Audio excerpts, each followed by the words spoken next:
So yeah, great stories, man. So one thing I'd love to hear is, I mean, obviously, but well, you know what you mentioned earlier.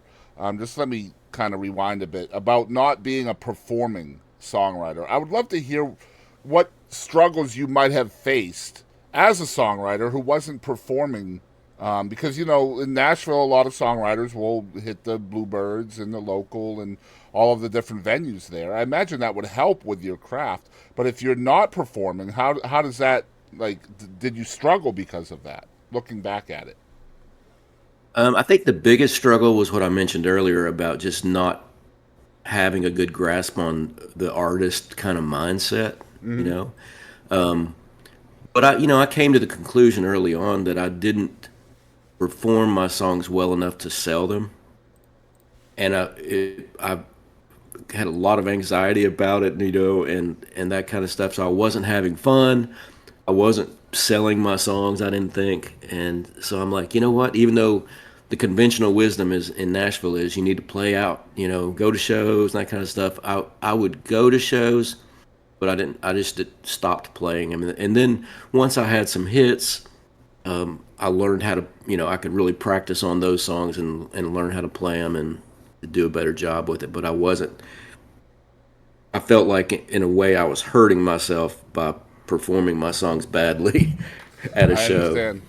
I understand, but that's sometimes that's how you work out the kinks and see the reaction to something that you put together. I would imagine. Mm-hmm. So, I mean, you've been doing this for a legitimate amount of time, really long time. Let's be honest. How has your Mm-hmm. music and/or style changed since you first started? Mm. I think in the beginning I was probably chasing trends a lot more. Um, and going back to the conventional wisdom, my publishers all through the years would say, "We need more up tempo from you. We need more up tempo, fun, positive songs."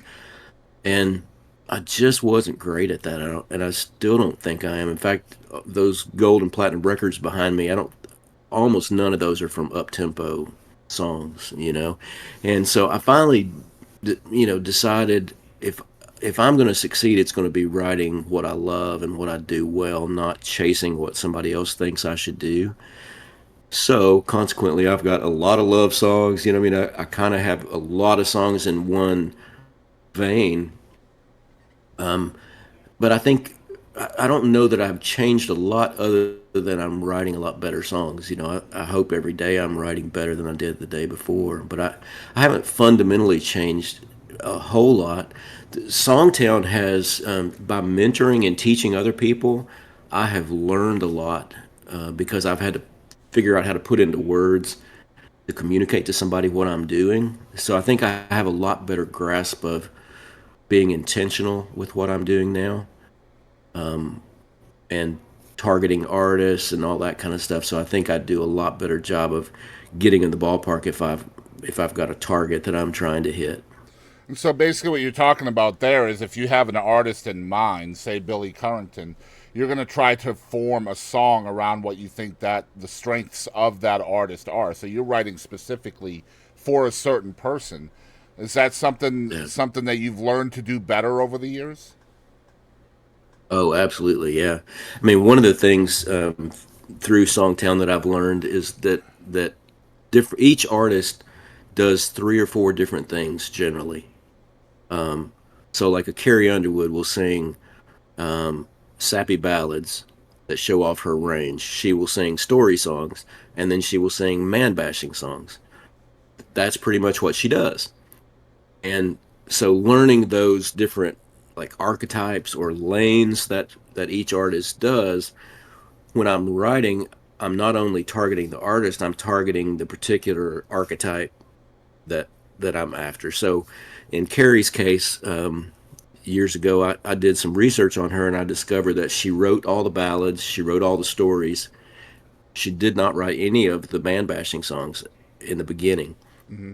like before he cheats. And so I was writing with somebody that wrote for 19 Management, which is connected to her. And I said, hey, let's write a man bashing song because that's what she doesn't write. So we not only targeted Carrie, we targeted that particular lane. So that's what I do with every artist. You know, if I may be writing for Kenny Chesney, and I'm thinking maybe it's a big song about life, it's some big wise song about life, or maybe it's a song about a summer romance, or maybe it's a song about the beach lifestyle kind of Right, thing, you know. right. But I'm targeting a particular lane or archetype, and that's been really beneficial to me. So when you're within your songwriting deal, how much of your time is spent targeting a specific artist? Is there time invested in that specifically, or is your publishers are your publishers looking for more of an open ended song that the song pluggers can plug to any artist? Well, when I'm writing for Kenny, I don't write it where Kenny's the only guy who could do it. Like I'm not talking Right. about his Blue Chair Bay rum or things that are so specific. So I'm keeping it where we have other pitches for it as well, even though I'm targeting. So what I did years ago, I picked four or five artists that I really loved that cut outside songs, and I just focus on those artists, and those are Blake Shelton, Tim McGraw, Kenny Chesney, Billy Currington, and Keith Urban. And so that allows me to just focus on those guys. So I can do a lot of research on them. I can listen to interviews, kind of figure out where their head is. And I haven't gotten a Keith Urban or a Tim McGraw yet. I'm still working on those, but I've gotten cuts with all those others. Yeah, incredible stuff, man. I love to hear stuff like this. Just the nuts and bolts of songwriting. It's not as glamorous as people think. There's a lot of work involved in it, and a lot of luck as well. To be fair. Um, Yeah. so fast forward to today, and obviously you're a mentor, you're a songwriting coach, things like that. What is your best advice if an aspiring songwriter came up to you, and you can't say don't do it? That's not your advice, okay? If an aspiring songwriter comes up to you and says, "I want to make a living out of this," what is your best advice? And you can't say don't do it. Oh no, I've had people call me and say, "Can you talk my son out of being a songwriter?" And I'm like, "No, I will talk to your son, but I will not talk about us." I mean, no, I mean this songwriting has been a dream come true for me, and is the best thing I ever did professionally. And so I'm very positive when people come up to me and say they want to do it. But my best advice is always, it's going to take longer than you think it's going to take, and don't quit. Hmm. If it feeds your soul to do it, don't quit. And in Songtown, I'll have people come to me and say, I've been trying this for 2 years. I haven't made any money. I think I may just go back to doing something else. And I'll say, well, does songwriting feed your soul? And they're like, yeah, it's my favorite thing to do. And I'm like, so because you're not making any money yet, you're going to quit your favorite thing to do? And so I really just encourage people to go, I have to be in this for the long haul. It's going to take me, it took me, like I said, about 6 years before I was making any money at it. And so there was a lot of frustration along the way and a lot of doubt about whether I could do it. But the only people that win are the people that stay in it. And I saw a quote the other day that said, you don't have to be great to start, but you have to start to be great. And I thought that really applies to songwriting. I mean, most of us think we're great. I thought I had 20 or so songs that were great when I got my first publishing deal, and my publisher didn't like any of them. Hmm. And he told me, if he said, write for me for a year, and if you still think those songs are great, we'll pitch them. And so at the end of that year, we sat down and listened to those songs, and I'm like, why did you sign me? Those are horrible.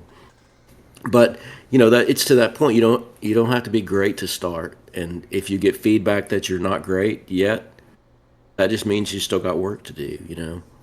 Always learn, right? You just got to keep learning. Yeah. Yep, I love that. So, new thing that you're doing, I saw this come across my timeline recently, and I wanted to hear you talk about it. Lonely Tuesday music. What does this entail?